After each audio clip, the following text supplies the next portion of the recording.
आपके लिए फिर एक वीडियो लेकर आए हैं। उम्मीद है आपको ये वाला वीडियो अच्छा लगेगा। पुराना वीडियो भी आपने काफ़ी पसंद किया। तो मैं आपको बताना चाहूँगा कि इस वीडियो में हम लोग पढ़ने वाले हैं क्रॉस मेथड किन सवालों में लगता है, आपको वो समझा दिया जाए तो देख लीजिएगा। अगर आप किसी एक पर्टिकुलर फिक्स वैल्यू के इर्द गिर्द घूमते हैं और वो किस जगह पर कितने गैप पर है तो आप उस जगह पर क्वेश्चन को सॉल्व कर पाओगे। अब मेरी इस बात का शायद मतलब नहीं समझ पाए कि फिक्स वैल्यू के इर्द गिर्द घूमने का मतलब क्या होता है। कि मेरा कहने का मीन्स ये है कि अगर ये कोई फिक्स वैल्यू है और उस फिक्स वैल्यू में कुछ चीज़ें बढ़ा दी जाएँ या फिर कुछ और बढ़ा दिया जाए और जो बढ़ोतरी हो रही है, जो वृद्धि हो रही है, बस वो पता चल जाए। मैं एक आपको एग्जांपल समझाता हूँ। मैंने जैसे आपसे कहा 20 में फिर कर दिया 24 के बाद हमें देखो आप लोगों के माइंड में ये नहीं आनी चाहिए चीज़, यहाँ पे 4 10 इंक्रीज कर दिया, ठीक है ना। अब अचानक से मैंने यहाँ पे कर दिया 20 के बाद डायरेक्ट 30 कर दिया, तो 30 जब कर देंगे तो कितने का इंक्रीजमेंट हो जाएगा आपका 10 का। तो मुझे पता चला कि ये दो जो वैल्यू है ये फिक्स वैल्यू से एक तो 4 ज़्यादा है और दूसरा 10 इक्वल है। तो मैं यहाँ से फिक्स वैल्यू को डायरेक्ट ऐसे निकाल सकता हूँ 24 30 4 एंड 10 का जो रिलेशन है वो रिलेटिव में 2 एंड 5 का है। बस आपको ये क्रॉस मल्टीप्लाई लगाना है। तो इसका ऐसे मल्टीप्लाई करेंगे 60, इसका ऐसे मल्टीप्लाई करेंगे 120 एंड अपॉन में 2 एंड 5।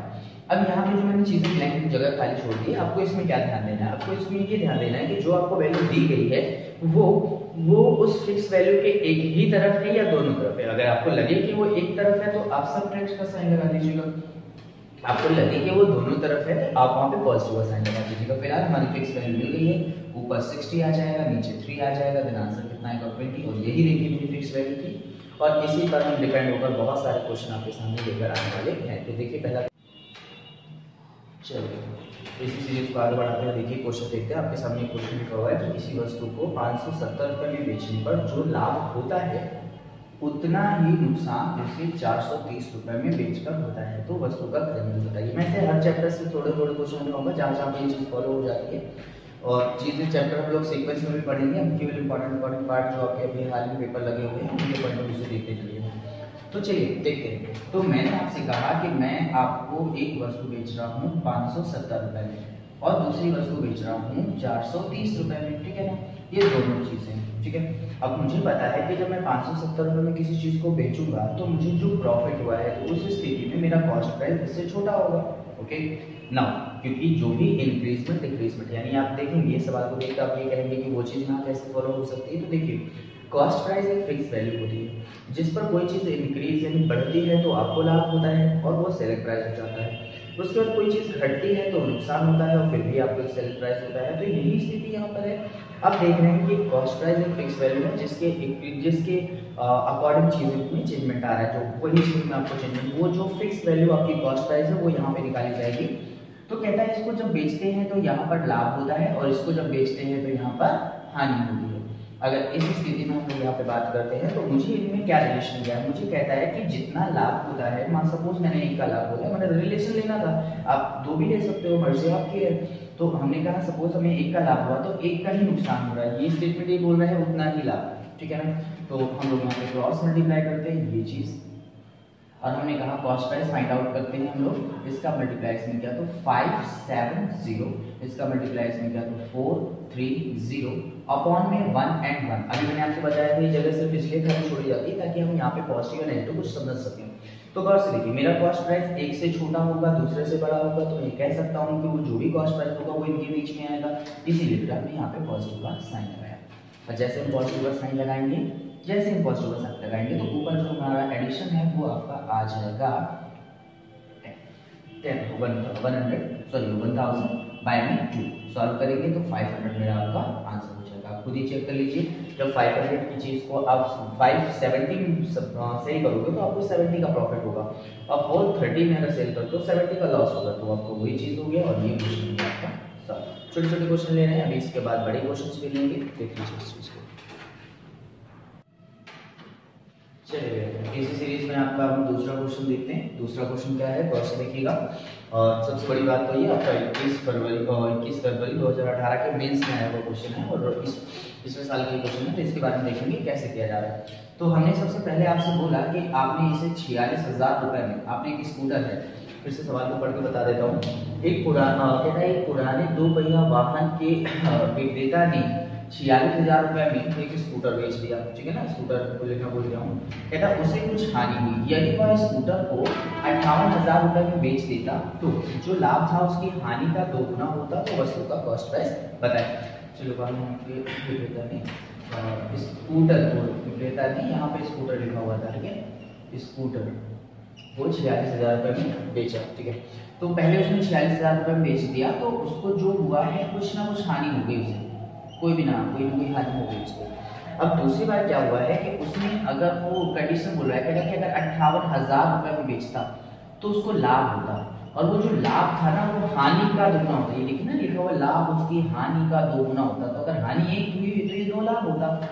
अब आप खुद ही बताइए, यहाँ पर आपको लाभ हो रहा है, यहाँ पे आपको हानि हो रही है, तो जाहिर सी बात है इस सेलिंग प्राइस से तो ज्यादा ही होगा कॉस्ट प्राइस, और इस सेलिंग प्राइस से तो कम ही होगा। मतलब कि जो फिक्स वैल्यू है वो, जो ये फिक्स वैल्यू है एक से बड़ी है और दूसरे से क्या है, छोटी है, इस बीच में होगी, तो यहाँ पर पॉजिटिव होगा। चलिए इसका मल्टीप्लाई इसमें करते हैं, इसका मल्टीप्लाई इसमें करते हैं, तो मल्टीप्लाई करते हैं 0 0 0, इसका मल्टीप्लाई इसमें किया तो ये आएगा 92,000, ठीक है। 1 का मल्टीप्लाई इसमें करते हैं 5 8 और ये 000, और उसके बाद अपॉन में 1 एंड 2। हमें कुछ नहीं करना, सिर्फ ये देखना है कि टर्म्स कैसे हैं।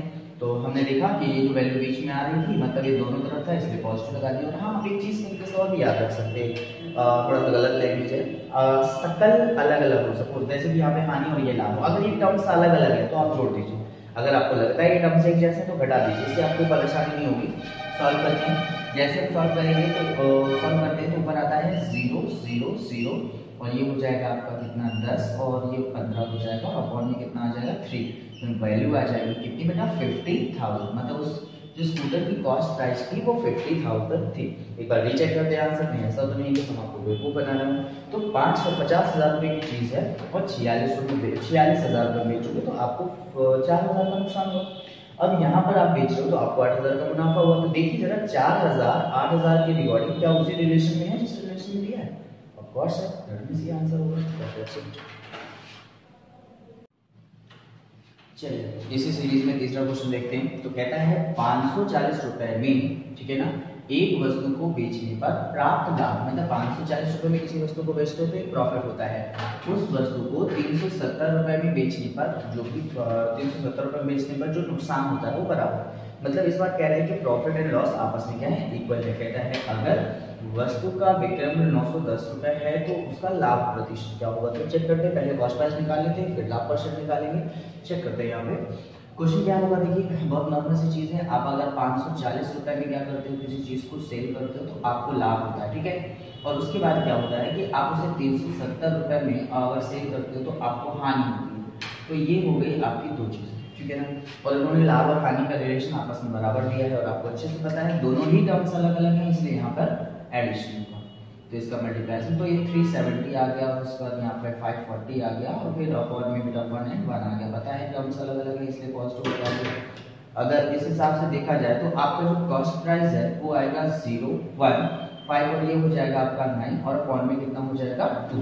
दैट मींस अगर मैं यहाँ से आपकी कॉस्ट प्राइस चेक करता हूँ तो वो आ जाने वाला है बेटा, आप इसको डिवाइड कर दीजिए। तो जैसे डिवाइड करेंगे तो आएगा 4 5 एंड 5, और आप इसे 910 रुपए में बेच रहे हैं, तो आप बोल सकते हो कि आपको जस्ट 450 का प्रॉफिट हो रहा है, आउट सॉरी 455 का प्रॉफिट हो रहा है आउट ऑफ 55 में मल्टीप्लाई बाय 100। देन हम कह सकते हैं कि यहाँ पर हमें 100% का प्रॉफिट हो रहा है।